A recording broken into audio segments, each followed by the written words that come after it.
જય શ્રી કૃષ્ણ. રાધે રાધે. વૈષ્ણવ મને કીધું હતું કે સેવના લાડુ કેવી રીતે સિદ્ધ કરાય. તો સેવનું લાડુ આજે આપણે કેવી રીતે સિદ્ધ કરીએ છીએ એ જોઈ લઈએ. તો જેના માટે અહીંયા ઘઉંનો લોટ લીધો છે. જે ઘઉં રોટલીનો લોટ હોય એ જ લોટ મેં લીધું છે. આપ અહીં જાડા લોટનો ઉપયોગ કરી શકો છો. આપ અહીંયા મેંદાનો ઉપયોગ બી કરી શકો છો, પણ મેં ઘઉંનો નોર્મલ લોટ લીધું છે.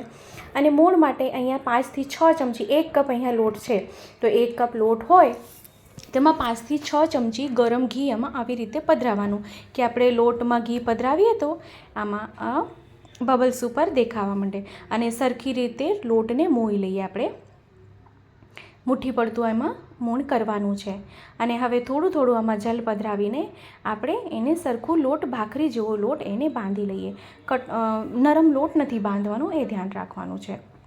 મોસ્ટલી કેવું થાય કે સેવના લાડુ એટલે જે આપણી મેંદાની સેવ આવે છે ને એવું લાગે કે ઘઉંની સેવ, તો એની સેવ, પણ એ સેવના લાડુ નહીં. આવી રીતે સેવ બનાવીને પછી એના લાડુ કરવામાં આવે છે. તો સેવના લાડુમાં બી ઘણા પ્રકાર છે. તો આવી રીતે એને થોડા થોડા લુવા લઈને કઠણ લોટ બાંધીને અને લાંબી લાંબી આવી રીતે સેવની આકારને એને લાંબી લાંબી પાડી લેવાની છે. સેવ આપણે હાથેથી જ આમ મુઠ્ઠી આપણે કેવી રીતે બનાવીએ એવી રીતે, પણ આ લાંબી અને પતલી, જાડી નહીં. તો શું સરખું તળાય. તો અહીંયા 1 કપ મેં લોટ લીધો હતો, તો એમાંથી આટલા સેવ તૈયાર થઈ ગયા છે. તો ઘી છે ને પહેલાં ગરમ મૂક્યું. ઘી ગરમ બહુ નહીં કરવાનું, નહીં તો તરત જ લાલ પડી જશે. ધીમું ગેસ રાખવાનું અને સેવને એમાં તળી લેવાની. ધીમા ધીમા ગેસે છે એને તળવાનું.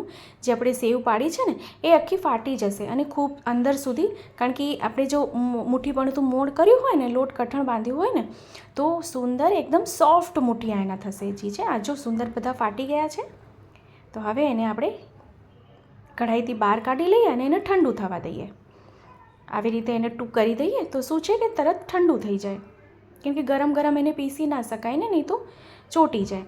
તો અહીંયા ટૂંક બધા કર્યા હતા. હવે મિક્સચરનું પોટ લઈએ અને એમાં એને સરખું પીસી લઈએ. તો આપ જુઓ કેટલા સોફ્ટ થયા છે સેવ, જે આપણે બનાવી છે ને એકદમ સોફ્ટ થઈ. અને એને મિક્સર જારમાં લઈને આવી રીતે પીસી લેવાનું. આપણે ચૂરમું કેવી રીતે પીસીએ એવી રીતે જ એને પીસી લેવાનું છે. તો હવે અહીંયા સેવનો જે ભૂકો કર્યો છે એ કેટલો થયો છે એ આપણે જોઈ લઈએ. તો અહીં કપનો માપ લઈએ. તો ફરીથી, કારણ કે આપણે 1 કપ લોટ લીધો હતો, તો અહીં કપનો માપ લઈએ તો 1 કપ અને ઉપર જરા કેવું એટલે 1/2 કપ જેટલો આપણે લઈએ. તો 1/2 કપ જેટલું ચૂરમું થયું હોય તો ભૂકો થયો હોય તો એમાં અડધો કપ સાકર લઈ લેવાની. સાકર ડૂબે એટલું એમાં જલ કરીને એને 2 તારી ચાસણી કરવાની. 2 તારી, 2.5-3 તારની નહીં, 1.5 થી 2 તારની ચાસણી કરવાની. 1.5 તારની કરશો તો બી થઈ જશે, પણ 2 તારની કરીએ તો સારી. અને આપણે ગેસ પર મૂકી દઈએ. આમાં કિંચિત બરાસ કપૂર, જો સેવના લાડુ સિદ્ધ કરીએ ને તો એમાં બરાસ કપૂર કમ્પલસરી છે, પણ જો બરાસ કપૂરની માત્રા વધારે ન થવી જોઈએ, એ ખાસ ધ્યાન રાખવાનું છે.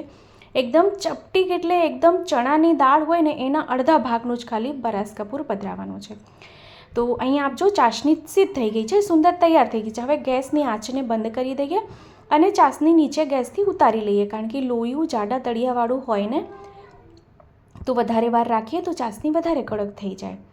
તો એને નીચે ઉતારીને ચાસણી જરાક એવી ઠંડી થાય, બહુ નહીં, જરાક એવી ઠંડી થાય એટલે આપણે જે ચૂરમું કરી રાખ્યું છે એ ચૂરમું એમાં પધરાવી દઈએ. સેવનો જે ભૂકો કર્યો છે ને આપણે એ એમાં પધરાવી દઈએ. જો આમાં ભૂકામાં મેં સાથે કાજુ બદામની કાતરી અને એલચીનો ભૂકો પધરાવી દીધો છે. જો અહીંયા કાજુ બદામ આપણે ના પધરાવવા હોય તો આપ સ્કીપ કરી શકો છો, પણ મેં પધરાવ્યા છે. તો એને સરખું મિક્સ કરી લેવાનું, કારણ કે હજી ગરમ છે મિશ્રણ ગરમ હોય તો સરખું મિક્સ કરતું રહેવાનું, મૂકી નહીં દેવાનું, કારણ કે આ સાકર છે, ગોળ નથી. સાકરની આપણે ચાસણી કરીશું તો તરત જ થઈ જશે, તો લાડુ વળાશે નહીં. તો જરાક એવું મિશ્રણ ઠંડુ થાય એટલે જરાક ઘીવાળું હાથ કરીને અને એને લાડુના નંગ વાળી લેવાના. તો જો અહીંયા સુંદર મિશ્રણ એટલે ઠંડુ પડવા માંડ્યું છે. આપ જો એનું ટેક્સચર આપને દેખાતું હશે કે કઠણ થવા માંડ્યું છે. તો જરાક ઘીવાળો હાથ કરીને આપણે ફટાફટ નંગ વાળી લઈએ. લાડુની સાઇઝ આપને નાની મોટી જે કરવી હોય આપ કરી શકો છો. તો જો વિડીયો ગમે હોય તો લાઈક જરૂરથી કરશો. અને હા, આપણા ગ્રુપમાં શેર કરવાનું ભૂલશો નહીં, જેથી વધુથી વધુ લોકો સુધી વિડીયો પહોંચી શકે અને એને પણ આ વિડીયો ઉપયોગી થઈ શકે. ચેનલ પર નવા હોય તો ચેનલને સબસ્ક્રાઈબ જરૂરથી કરશો, બેલ આઇકોન હિટ કરશો કે જ્યારે બી હું સામગ્રીનો વિડીયો મૂકું તો આપ સુધી નોટિફિકેશન આવી જાય. આપને જો નજીકથી ટેક્સચર દેખાડું કેટલું સુંદર એનું ટેક્સચર આવી ગયું છે. મેં આપ સાથે એકદમ નાનો માપ શેર કર્યો છે જેથી આપણે સામગ્રી સિદ્ધ કરવામાં કંઈ પ્રોબ્લેમ ના આવે. તો આપણે ફરીથી મળશું આવી રીતે જ નવા વિડીયો, નવી સામગ્રી સાથે. ત્યાં સુધી આપ સૌને મારા જય શ્રી કૃષ્ણ.